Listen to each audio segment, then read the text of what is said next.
Welcome to the Doubles Only Tennis Podcast, where you learn the best doubles lessons to improve your game and win more matches while getting to know some of the top doubles players and coaches on the planet. I'm your host, Will Bochek.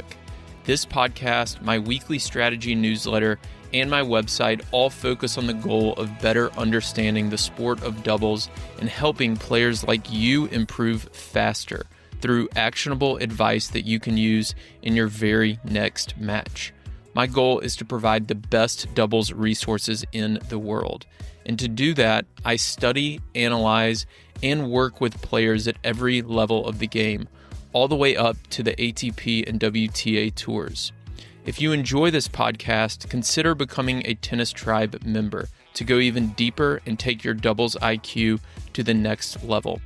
Members get access to premium podcast episodes, weekly video lessons, monthly strategy webinars, courses, ebooks, gear discounts, and a lot more. Go to thetennistribe.com/memberships to see all the benefits and sign up. Here's today's episode. You're about to hear my conversation with the 2025 US Open champions, Gaby Dabrowski and Erin Routliffe. This is a really fun, really long and in-depth conversation about their run in New York. I spoke with them about a week and a half after they won the finals at the US Open. We talked about their quarterfinal match where they lost the first set 0-6 and how they dug themselves out of that. We talked about the semifinals and finals and what clicked so well and led them to victories over two of the top teams in the world in straight sets. And we dove really deep into the mental side of the game, which is a topic that I don't talk a lot about on the podcast. But Gaby and Erin both do a really good job of articulating what they feel on the court in certain situations and how to find that balance between high energy and mental focus. We also talked about the serve and volley, playing against double specialists versus single stars. We talked about drinking contests. We talk about their dream sponsorships and challenges that they've had over the years in their doubles partnership, and a lot more. So without further delay, enjoy this really long, really fun conversation with Gaby Dabrowski and Erin Routliffe. Hey everyone, welcome to the show. Today we have Gaby Dabrowski and Erin Routliffe on, the 2025 US Open champions. Welcome, y'all. Thank you. Thank you. So I wanted to start with y'all won about a week and a half ago, and I'm sure on other podcasts and platforms, including social media, people are able to follow how you prepare for a tournament and then what all is going on during the tournament. What happens in the week and a half after winning the US Open? That's funny. Go for it, Gabs. Erin, me? Okay. Well, I stayed in New York 2 extra days over the weekend with my best friend and her mom and my mom. So that was really nice. And then I went to Ottawa for a couple days, where I'm from, and then to Toronto for a few days. And now I'm back in Tampa, back training, back into the routine. So more travel, it sounds like, but a little bit of off time. yes. How many days did you not play tennis after the finals? Good question. 8. 8 days? Mm-hmm. What about you, Erin? Yeah, I'm just calculate. 9. I started today. Nice. Okay, there you go. And Erin, what'd you do after the finals for the last week and a half? So I stayed in New York 1 extra day, with my best friend as well. And then we drove. She lives on the Canadian border of Buffalo. So we drove up. It was a 6-hour drive, 7-hour drive. I stayed with her and her husband and her baby for 2 days. Or 2 days, 3 days, something like that. 3 or 4 days. Then yeah. And then, God, it's all a blur. So much trouble. But I saw more family, hung out with them to just relax a little bit. And then I actually flew to Chicago this past weekend to go to my cousin's wedding, which was super fun because I didn't think I was going to get to do that. So that was really nice because we won. We didn't go to Seoul, so I could do that, which is nice because we always miss things like that. And then I flew to Vancouver yesterday because my boyfriend lives here, so I'm seeing him for a week before we go to Beijing. Awesome. So 8 and 9 days off, and sounds like some good friends and family time. Another non-tennis related question, and then we'll dive into tennis. So in Cincinnati, I did a podcast with Dan, and a few days later, y'all won the tournament. In New York, I did a podcast with Bruce, and a few days later, y'all won the tournament. They're not on today with us, but I was curious, which one of them would win a champagne drinking contest? Oh, that's so easy, Dan. Dan by far. Like, it won't even be close. Wow, it wouldn't Bruce. even be close. I think he did win. I think he won. No, we already know that he won the champagne contest. drinking contest. We had one. He is the champion. All right, Bruce has some training to do, it sounds like. Yeah, Bruce needs to buck up. Like, I'd have to bully him to like do something like that.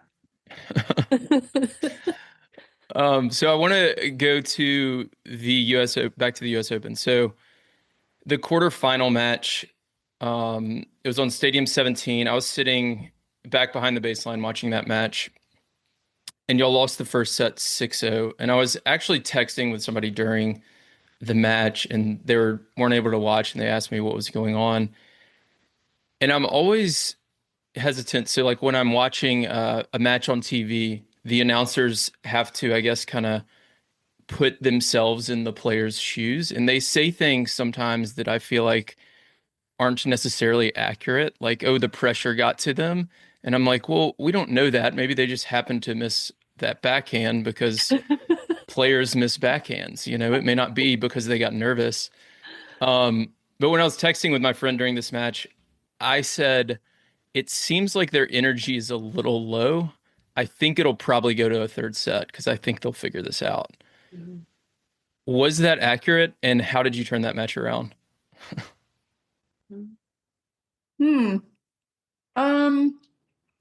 I think that was definitely pretty accurate. I think but also at the same time, like, I think our energy was down maybe because we lost some close. Like, at the very beginning, honestly, they started really well. Like, they had done their homework, and they were clearly doing some set plays that were making us really uncomfortable, I think. And in turn, obviously, you're in quarters of a slam, you know, the moment's there, that it's a big moment, and you're feeling all the things. And when that feeling that you can't really recreate it, of like your opponent when you feel like they can do nothing wrong. I hadn't had that feeling in a while. And I do feel like that is one of those moments where for a couple games there, it felt like anyway, they could do nothing wrong. And in that moment, you're kind of like, well, what plays do we do? Like, we go back to our basics. But I think, yeah, our basics were working at the end of the match, but right then our basics weren't really working. Like, we had to do something a little bit better. And then also obviously your energy, because you're like, well, we haven't won a game yet. So no, I don't know of a single player on tour that's like gonna have really good energy when they're down like 4-0. But yeah, I would say that's definitely accurate. I don't know. Gaby probably has like similar, little bit of a different perspective. No, I do feel like the energy was lower. But like Erin said, they started lights out and very strong, and we were not quite at our best, I would say. So even we were down 5-love though, I thought to myself, well, we came back from 5-love in Cincinnati in the first round. So I was like, well, maybe there's still a shot. We'll see. So I was kind of already starting to like gear up for there to be an energy shift. And I mean, that did happen. We started the second set a little bit better. There was an opportunity for them, I think, to go up a break, but we saved it. And then I think from then on, it was just like close but good, and we were getting better and better, and their level was dropping a little bit as the games went on. And yeah, so I think your assessment is accurate. What do you, what's the like talk between yourselves, and then also with just the team in general? I don't know if there's a lot of like communication with the coaches at the time when a team is playing kind of lights out like that, like you said, Erin. Um, what do you tell yourself in a moment like that? Um, yeah, I think it's like kind of a balance between the way you're feeling and what you're saying to yourself. They're kind of three balances. It's what you're saying to yourself, and there's what Gabby and I are talking about, what we're saying to each other. And then there's what the coaches are saying to us and also us individually, because we both, have different perspectives, different games, blah, blah, blah. So I don't know really what I was saying to myself, but I think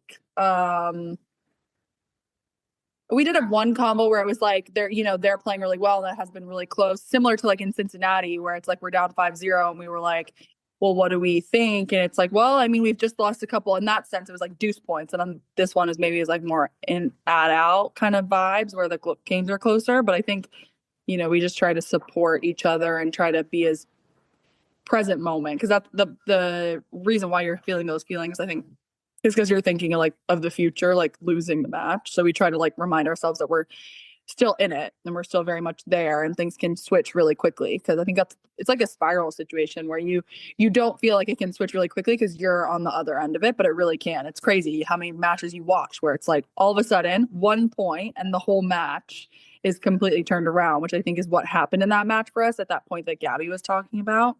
But yeah, you just try to talk yourself off a ledge a little bit. Anything to add, Gabby? No, I mean, in that match in particular, I remember Dan saying something to me like, come on, guys, like trying to bring up our energy. And then, you can win this match. And I turned to him and I was like, I know, like a bit sassy. Um, and because in my head, it wasn't about can we win or yeah, are we gonna win? Are we not gonna like it wasn't I believe that we can win like every match that we play, but we weren't acting like it at the time, I guess. Or maybe it didn't seem like that to everyone on the outside. Because sometimes what we feel on the court is different than what other people are seeing happen too. So sometimes our coaches like to kind of shake us a bit, I think. And sometimes that can be really helpful when maybe we're internalizing a little bit. So I want to go back to a comment you just said because that is something that came up through one of the Instagram questions. You said, I believe we can win every match that we play. Is that something you've always had? And if not, how has that developed over time or over your career, I guess? definitely not. I'm don't inherently have a lot of belief. I'm a little bit more of like imposter syndrome towards that side of things. But at the same time, in the last few years, I would say certainly having results at the highest level in doubles provides evidence for why you should believe in yourself. And I am an evidence-based person. But at the same time, I also think that sometimes like a blind faith in sport is like really helpful too, and being a little bit delusional about how good you can be. There are tons of players in tennis that I would have never thought would amount to anything, and they became like major champions. So I think you just never know. So why not have some faith in yourself? And now with the results that we've had, I think they speak for themselves. So any match that we play, I know we have the capability of winning. And if we're at our best, then our opponents are going to have to bring pretty close to their best to be able to beat us. And I take that as a huge positive. And um, yeah, but yeah, it's definitely didn't come naturally to me for a long time. That's for sure. Aaron, what about for you? Is belief something that you've had to develop over time, or do you feel like you've had a little bit of that kind of, I guess the word Gabby used was like delusional side maybe when you were younger too, or how's that worked for you? No, I think I'm similar to Gabby in that sense where I don't have that inherent like, oh, you know, deserve to win these matches, or like you deserve good things, or that like sense of like almost, I don't want to say entitlement, but it is in like a sense where you think that you like deserve the to win these matches. I definitely I'm on Gabby's side of it, where I don't know if I've always had that belief. I think now, like she said, like the results speak for themselves. I think that when I was maybe a junior and maybe in college, I was like, oh, well, as a junior, I was delusional. Let's be real. But in college, but I definitely like believe that I was like, a good tennis player and good results will come. And I think after when I was playing pro after school, just having like such a tough time and not winning that much and going through all those hard, the tennis grind that everyone talks about, that I definitely like, I was like, okay, well, I'm good, but everyone's good. And like, it's not about being good. It's about like the little things that you do in order to like put yourself like 1% above everyone else. And I definitely have had to work at that for sure. Cause I mean, until like 3 weeks ago, a month ago, like our year was fine. It wasn't amazing. If you're comparing it to our year last year, it was like not very good at all. Don't like to use the words good and bad, but it wasn't like, we definitely weren't at the place that we thought we could be at.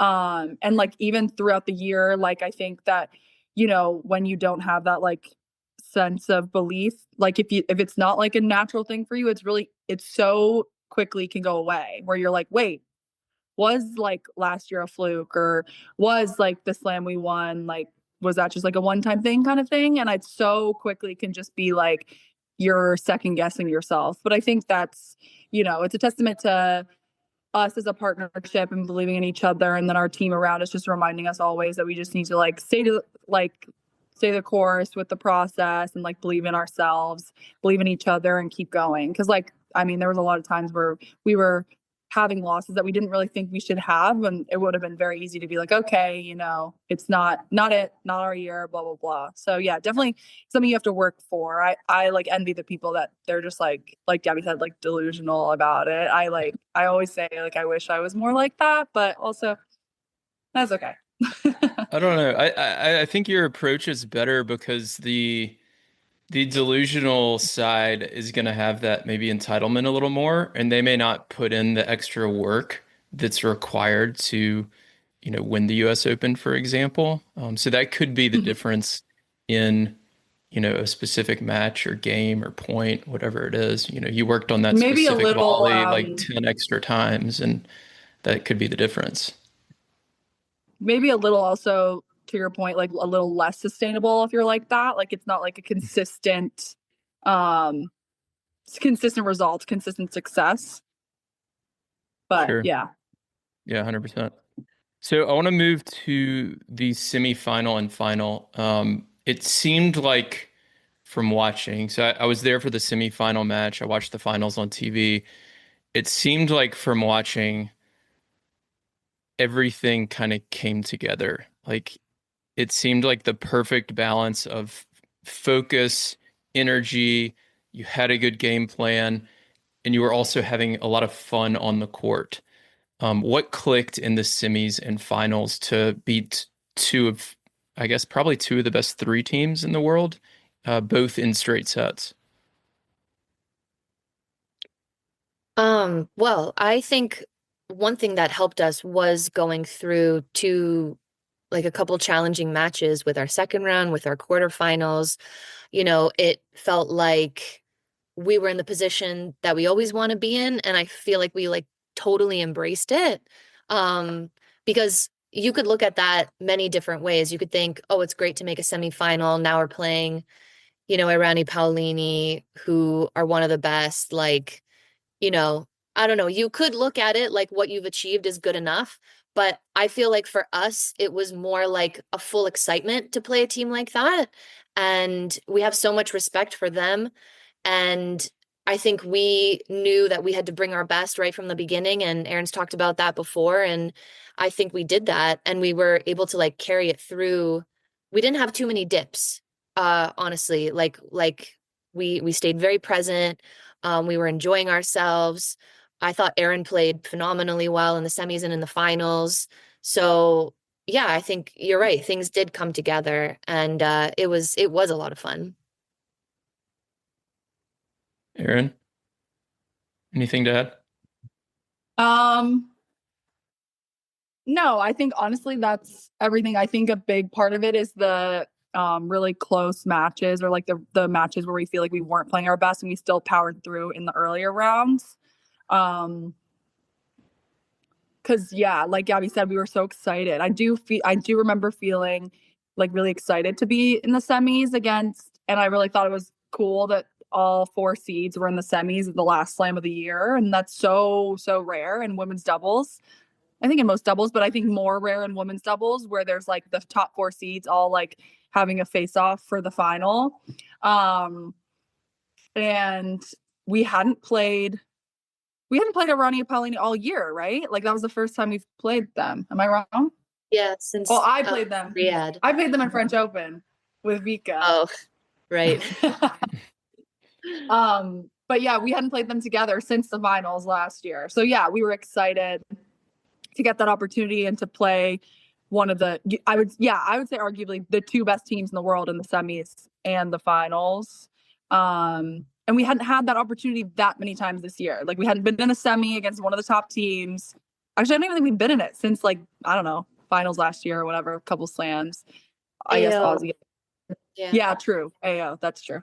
So it's been a while, and I think that like that's kind of what you play for in the moments that you really work for. And I think we're good at embracing those moments. Yeah. I always say that we're game time players. So I guess we proved it. You did indeed. Y'all both mentioned the word excitement a couple times. And sometimes I talk to players and coaches will say this too, you want to treat every match the same. Like you don't want to treat a final any different than a first round, and you want to have the same process and routines and all that. But then you both just said you were very excited because it was a semifinal against one of the best teams in the world. How do you balance that with putting, I guess, too much pressure on the moment and getting nervous in a specific like situation in the match? Because I would imagine for me, if I'm too excited about a match and I get out there and play and I'm close to the finish line, I might get nervous because I've been so excited about this match. How do you kind of balance that?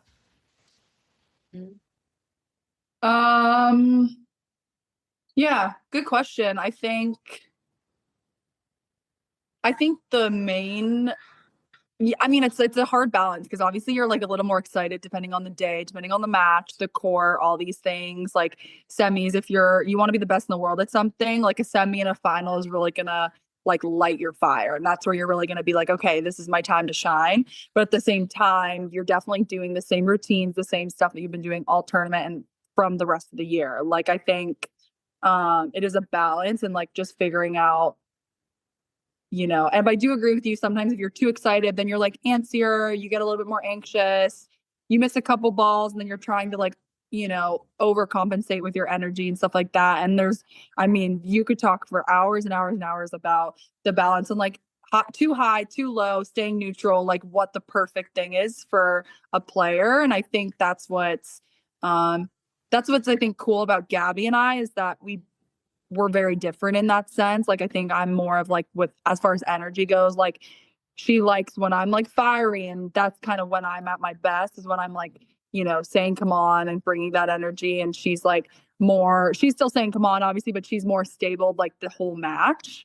Rather than like coming kind of with me, but we're doing it together. So I think it's such a hard balance to get right. And like we're lucky that we, a couple of weeks ago it came together and it went right for us in those moments. Not lucky, I don't want to say lucky, we've worked all our lives for it, but it was nice that it did come together then. And yeah. So Gabby, maybe you can answer this. Let's say, so Erin was just talking about the times when you're excited about the match, you get out there, you're a little bit too antsy, and maybe you're not playing your best because of that. So you have to maybe bring it down and calm yourself down a little bit. And then there's other times where maybe the energy's too low and you have to bring it up. How do you go in each of those directions to find that balance? Yeah, not easy. I would say I tend to not have too many low dips or too many high peaks. Like I am a little bit more even keel. My dips are like a little bit and my peaks are like a little bit.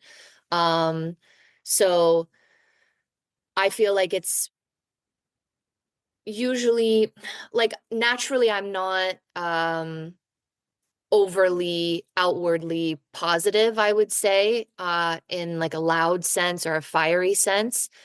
Um, I mean, there were many years where I wouldn't even give like a fist pump, but that was more of my own block of like, okay, I met an expectation, like things are still like not good enough. So, great, like I did what I was supposed to do. Whereas now I'm excited and happy about every little good thing that happens.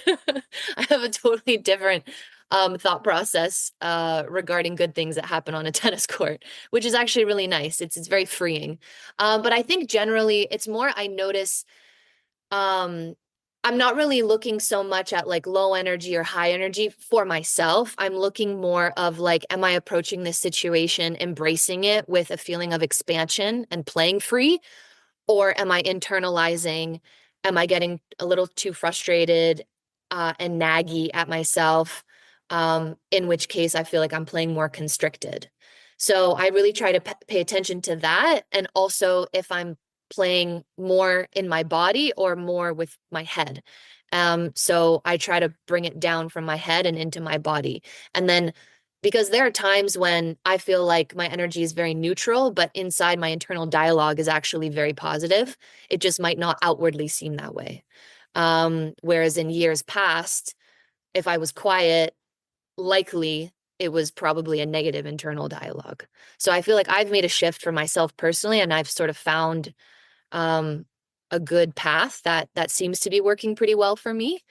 But I feel like everyone's a little bit different of how they get to that place of how they raise their energy or of how they need to kind of um control their or I would say like downplay their parasympathetic nervous system a little bit if you're a little bit too agitated. Hmm. Yeah, that's some really, really good stuff in there. We could talk about that all day. Yeah. I want to ask one more question. I noticed, Gaby, it seemed to me, I don't know, maybe this is just the first time I noticed it, but it seemed to me like you were smiling a bit more than usual on the court. Even after y'all like lost some points, I think there was a point in the final where you like lost the point and fell down or something, and then you got up like with a smile on.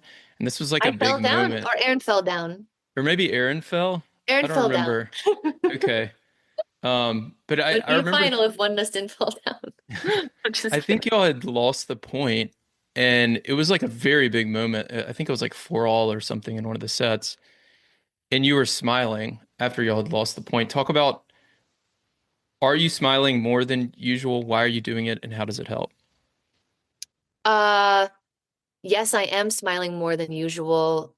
In those in the semis and finals, I smiled a lot more than even in previous rounds of the tournament. But in general, I'm smiling a lot more. And it sounds like very cliche, but I am very grateful to be doing what I'm doing. And so I find that reminding myself of that helps relax me in matches, and smiling helps relax me as well. And remembering that this is a game and I'm here to play a game and I want to enjoy it. Why not? And I'm here to get better. Why not? So I feel like it comes from a very genuine place now. There are times in years past where people were like, "Oh, just smile, like fake it till you make it, whatever." Um, and I do think that that advice is valid, but at the same time, when it comes from, my heart and soul, I feel like that's a lot more meaningful and a lot more sustainable. Um, and honestly, like we had a lot of fun points in the semis and also in the finals. And after that one that where Aaron fell down, like I think we lost that point, but I felt like we were doing the right things, so it was like still a positive, even though we lost the point, right? So I think when your intentionality is good, even if the result's not quite there, like I have a lot of trust that things will, turn in our favor at some point with the right mindset going into each point. And I think we had that. And then that reflected in the attitude, I think, too. Yeah, that's really good. Erin, I want to switch to you and ask more of a tactical question, I guess. You serve and volleyed a lot throughout the tournament, and you did it really well, especially in the semifinals and finals. If you were to take a club level player who serves and stays back, never serves and volleys, and teach them how to serve and volley, how would you do it? Wow. I would, this is all, that's just Bruce. So we can thank Bruce Lipka for that one. Listen to last week's episode. Yeah, literally listen to last week's episode. That'll tell you. I think the biggest thing that changed my life and my career in serve and volleying in general was just that I always looked at serve and volleying as like, you hit, you move, you stop, you hit again, and then you keep moving. Whereas it's like, it's a continuous motion. So as you're hitting, like you're kind of like literally walking or running through the serve and the volley, and it's all like one. Like the best serve volleyers in the world, if you were to go and watch them, like it kind of looks like one motion. It's really fluid, and there's not this like stop, start, which is, it's so hard to learn. It's so hard to teach yourself, because as juniors, we all grew up as singles players, and it's all stop start. Like you're hitting, you're split stepping, you go to the forehand, you stop, you move back. Like it's not at all like that. It's just a completely different movement, which I think is what Bruce has done so well in like teaching me and teaching us. So yeah, I would just try, I don't know how, there's like a couple drills I would do, I guess. I would just try to say to start really slowly and like literally walk through your serve and volley and like over exaggerate it to the point where like you're hitting the volley and you're hitting another volley and you're like touching the net, maybe.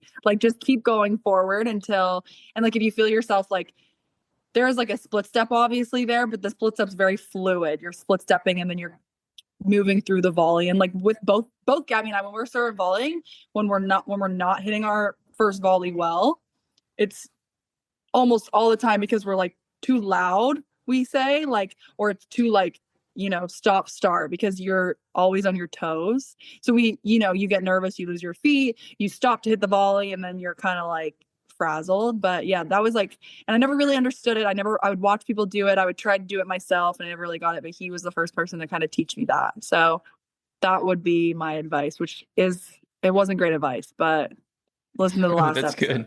Good. No, I think it's good advice. Yeah, that was really good. Yeah, no, I mean, I've never thought about it that way. I serve and volley some, but it's not something I teach a lot. And because I don't teach technique really, Bruce and y'all are probably a lot better at that than me. But yeah, I've never thought about it as kind of one fluid motion like that, but that makes a lot of sense. No, So good. I want to move on to questions from Instagram and Twitter, and then we'll hop off here. First is, well, this one's from Tennis Tribe writer Hanlon. He wanted to know, and it sounds like he listened to your episode on Control the Controllables recently, when Gaby mentioned that she was out till about 2 a.m. and then went back. But he wanted more details and wanted to know how late Erin stayed out.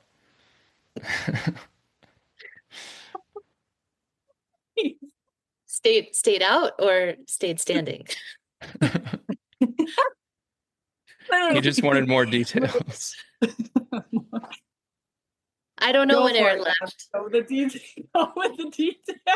What are you willing to share, Erin? I don't know when Erin left. We went to dinner. Okay, dinner was amazing. First of all, it was like this set menu. One of Erin's friends organized the whole thing. It was honestly one of the best set menu things I've ever had, and I'm really picky with how I eat. So I feel like that was great. There was a lot of protein. Shout out, what would it? Catch New York City, Catch NYC. Yeah, so good. If you're ever in New York, highly recommend. We sat outside. It was a beautiful evening. So many people were there. It was really fun. And then we went to a bar just down the road. I don't remember what it was called. We went there as a group, and then I don't know what happened to everyone because everyone left us separate. Everyone left separately. So, um, yeah. So I don't know. I don't know where Erin ended up. I ended up safe and sound in my hotel room, thanks to my family and friends. That's all. Yeah, that's it was really fun. Honestly, the dinner was amazing. You know, it was awesome. It was really fun. It couldn't have asked for a better celebratory night. The 12 p.m. match and being done by like 1:32 was amazing, but at the same time a little dangerous because you start drinking so early. So Hmm. if yeah, would recommend, but also not recommend. You know what I mean? Yeah. Maybe like a 2, 3 o'clock start time is like ideal Yeah. to, Because last yeah. time it was so late. I think we finished, it wasn't too late, but we finished late, went to dinner, and we didn't really get the chance to celebrate. But this was really nice. It was Yeah. fun. It sounds like fun. Um, Dan wanted to ask, I don't even know how to pronounce these champagne names, Moët or Veuve Clicquot.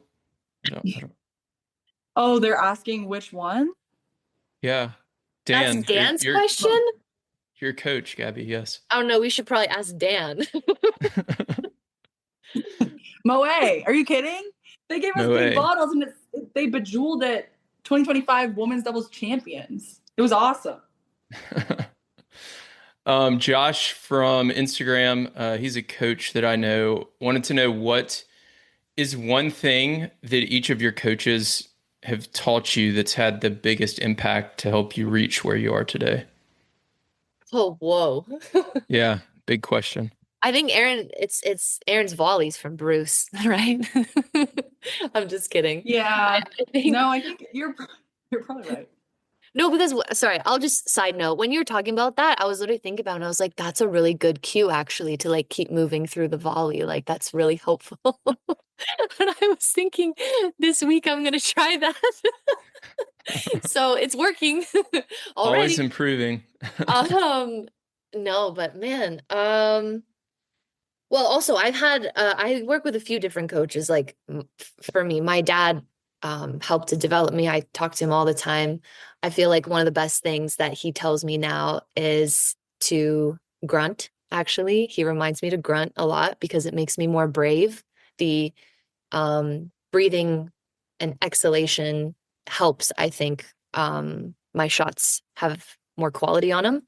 So I feel like that's one of the best things my dad's remind me of. Um, I think Andrea in Toronto is more like an overall belief in myself, I would say. She's known me since I was 10, and she's one of the first people to always remind me to trust myself. And then Pat here in Florida, Pat Dasick, uh, that's tough. What's one of the best things that he's told me?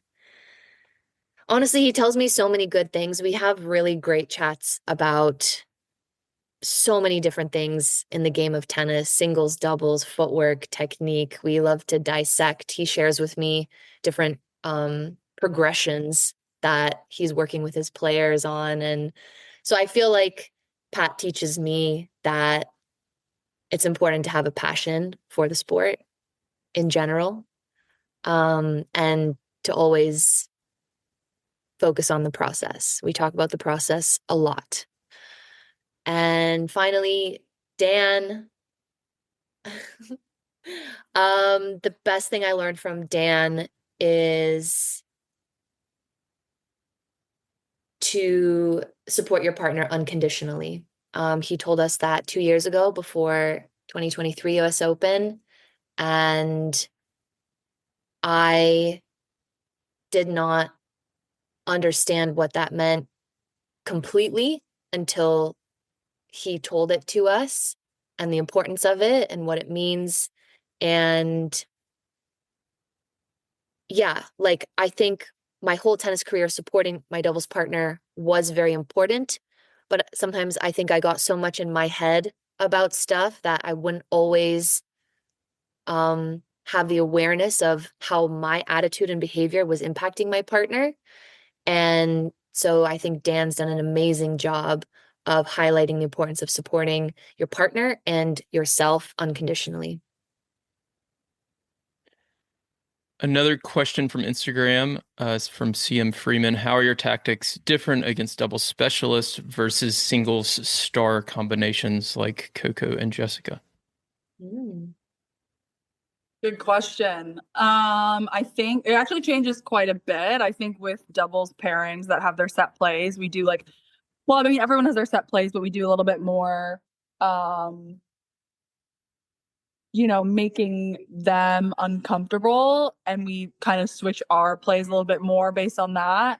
And then when we're playing like singles stars or singles players or whatever you want to call them, our game naturally makes them uncomfortable. So we don't need to worry that much about that. It's more about, executing what our game style is. So I would say like that's like the broad answer. But it really depends on who we're playing. But yeah, I would say that that's like the main answer, that we change based on who we're playing. Question from Twitter. This is from Shea Sue's unofficial PR manager on Twitter. What sort of mental preparation goes into getting yourself in the right headspace for a Grand Slam final? How affected are you by that pressure? What do you do to mitigate it? And is the mental side something you guys work on personally or as a team? I feel like we've talked a lot about this already, but if you want to add anything. Yeah, I feel like we've covered a lot of that. I mean, Mm-hmm. sticking to the process, uh, trusting ourselves, trusting each other, um, embracing the big moments, um, Smiling. smiling, finding ways to It's not enjoy. really about mitigating. I feel like not it. One main thing is like we don't try to like mitigate the pressure. We just try to like embrace it. Like it's Yeah, happening.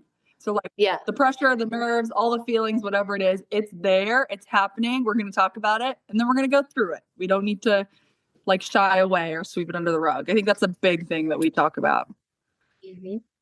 That's really good. Yeah, I just actually shared a lesson on that about how people have this like misconception of nerves and they think that they're a bad thing. So when they feel them, they think there's something wrong with them for feeling nervous. But instead, you have to learn how to play with the nerves rather than trying to get rid of them. So I think Yep. that's really, really good advice. A question from Ozan Kabak from Twitter. How did they decide who returns on deuce and ad sides? Uh, yeah, you've always played on the ad, right? Mostly ad, but I've played some on the deuce. But mostly, yeah, it's been ad. I guess you just pick whatever side you're more comfortable with. No, I mean, now I would say I'm more of like a deuce court player. I think when we started playing together, I came into the partnership assuming Gaby would be on the ad side. And I think that's one thing that you said in our initial chat. Like, I am comfortable on the ads where I've had my most success. That's where I'd like to play. And I think you also like when you're looking at partners, you kind of see where they play and you look like, you know what I mean? Like if you only see me be successful in the ad, Gaby, you probably wouldn't have been like, hey, let's chat about playing. Like you didn't know, it was the unknown. So you'd see me more successful on the deuce. Yeah, Yeah. initially anyway. I mean, over Yeah. time you can adapt if you want to, but I mean, I guess once you have success a certain way, Yeah. like you don't really have a reason to change it unless you're given a reason to change it, maybe. Hmm. Yeah. Um, Amanda from Instagram wants to know your schedule for the rest of the year. Oh, we're at the age where a lot of our friends are getting married. So we have to change our schedules based on attending best friends' weddings. So we're gonna play in Beijing together. I will play in Wuhan. Who I play with is I have no idea. We might play in Osaka. If we want some more court time together before finals, and then Gaby will play in Tokyo. Wait, do you have a partner? No. Okay, to be announced as well, who Gaby plays in Tokyo. And then we'll go to finals. So we'll be in Beijing 100% together. And who knows? She also said, can they please get more behind the scenes videos of them at practice and tournaments? Erin's sister was with them at WTA finals last year and got so much great content. So oh my just God. some good encouragement from some of the Instagram fans. Okay, thank you. Oh, that's adorable. Yeah, we will try. Tara can't come. Tara will literally die that lady just said that. That's so sweet. We're trying to we hope Nora's coming to finals, and I'm trying to convince my other sister to come to finals. So hopefully we can get some more content. We'll try. Yeah, the behind the scenes stuff is really cool. Who wins they mean the singles dancing match? Videos for sure. She definitely means the dancing Yes. videos. She doesn't want to practice stuff. Yeah, I think she referenced that because it was I had to consolidate some of the questions. I think that's right. Fair enough. Chase from Instagram wants to know who wins a singles match between the two of you. Gaby. Gaby's been ranked way harder. And also Gaby would be my nightmare on a singles court. We've never played. We've literally never played. We don't play we play like sometimes cross-court games against each other, but even that isn't that beneficial for us. Like dingles? Yeah, we play dingles with our coaches. We beat their asses. No, I'm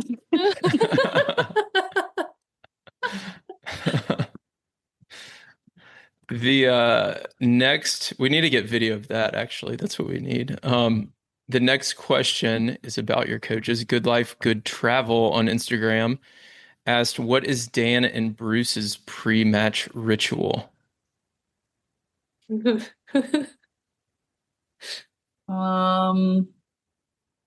have asked them this the last couple of weeks. Dan says, shout if you need anything. And I rarely shout. No, I mean, if we have like a racket at the stringer, I guess they'll go get them. Like pretty basic stuff. We warm up differently. So like our main time together is probably like right before the match. And then Dan wants to have a few words with us to bestow his wisdom upon us. And then we go out and play. Yeah. That's about right. I feel like Bruce will like hug Gaby and fist pump me since I don't really like hugs. And that's about yeah, like that's really it. Oh, I grip my racket. Like Bruce will always stand, or Dan, they both know now. They'll like hold my grip while I grip my racket and listen to music. It's like always a thing, non-negotiable. That's a good one. Last two questions. This one's also from Good Life, Good Travel. What is your dream sponsorship? And it doesn't have to be tennis. I kind of like this one. Whoa. Dream sponsorship. Wow, that is like so hard. Yeah, it could be like an egg salad company or something. Oh my God, mine's got to be something like chicken fingers, like Raising Cane's, something like that. Like I'd wear that on my shoulder, Wingstop. Like, I don't know, something like that where it's like, I love chicken fingers and fries. So that's my final answer, but I don't know exactly what company. It's a good choice. Oh, Dave's Hot Chicken. I think Dave's Hot Chicken. Ooh. Mm-hmm. They're good. Oh, good. That's my answer. It would be Dave's Hot Chicken. They'd like put a patch on me and they give me unlimited chicken all the time. That's good. I have a friend who owns a franchise here that I go to some. It's awesome. Oh wow, goals. Is he looking for a player? No, I'm just I'll ask. What's yours? Oh my goodness.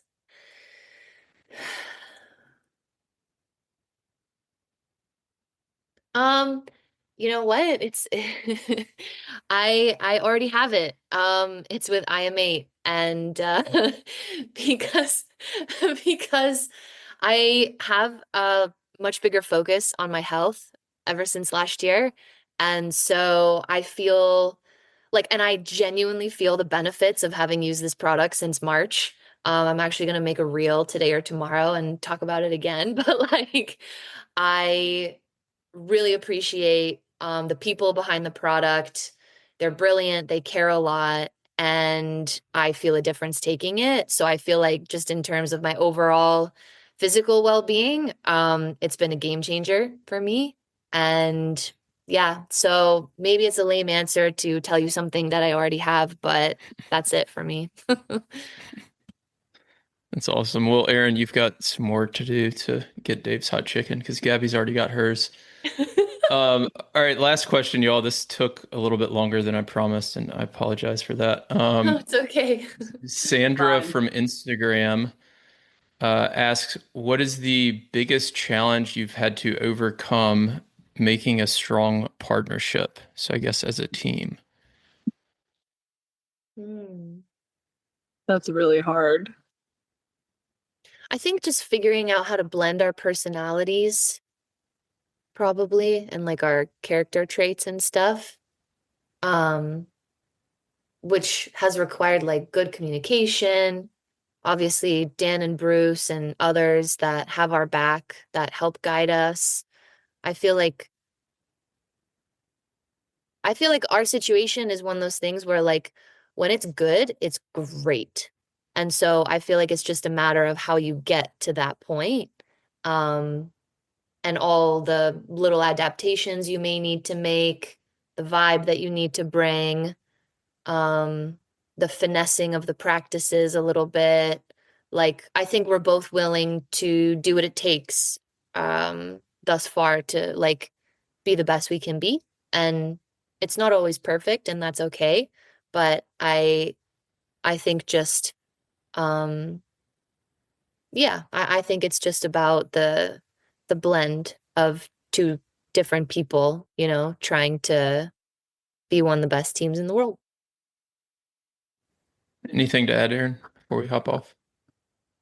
Wow. No, I was gonna say that I think, we kind of a similar thing. Like I think Gabby said in a few interviews, like, oh, opposites attract. Like we are so different in so many different ways. And that is where we our strengths, our weaknesses, where we kind of balance each other out. Um, Obviously doubles is so difficult because you're in like these high pressure situations. So sometimes like you can't quite understand how, or you can't quite understand another person, how they're acting because it's not the same way that you would act in that moment. And just us like unconditionally supporting each other, it's just not always easy. I think that's anyone in any sort of relationship long term, but especially us like with a business relationship and like also a friendship off the court that we've built over the years. I think that's just something you're always kind of navigating it. And like sometimes you make mistakes. Sometimes you kind of have to have those like open conversations where it's like, okay, my bad, or however it is, whatever it is.